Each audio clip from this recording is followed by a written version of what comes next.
YCP నేతలకు అమరావతిలో పర్యటించే అర్హత లేదని ఏపీ హోంమంత్రి అనిత్ అన్నారు. వైసీపీ నేతలు పరామర్శకు వెళ్లారా లేకపోతే రౌడీజం చేయడానికి వెళ్లారా అని ప్రశ్నించారు. వైసీపీ వాళ్ళు అమరావతిలో పర్యటించడానికి ఫస్ట్ ఆఫ్ ఆల్ వాళ్ళకి ఎటువంటి అర్హత లేదు. ఎందుకంటే అమరావతికి వాళ్ళు స్వచ్ఛందంగా ఒప్పుకొని నిజంగా వెళ్ళుంటే కనుక వాళ్ళు ఒప్పుకొని వెళ్ళుంటే కనుక అది సపరేట్ పార్ట్. ఈరోజు వాళ్ళు పరామర్శించడానికి వెళ్ళారా లేకపోతే దేనికి రౌడీయిజం చేయడానికి వెళ్ళారా? వాళ్ళ వెనకాతలు వచ్చిన వాళ్ళందరూ కూడా రౌడీయిజంతో వెళ్ళి ఆఖరికి పోలీసులు కూడా ఇన్ఫార్మ్ చేశారు.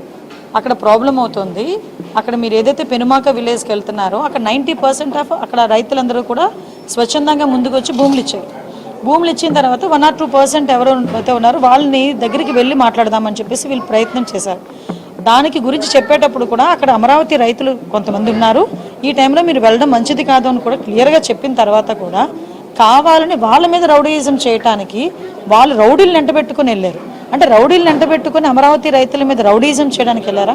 ఈరోజు వెళ్ళి తిరిగి వాళ్ళేదో రైతులేదో తప్పు చేశారన్నట్టుగా మాట్లాడడం అనేది మంచి పద్ధతి కాదు.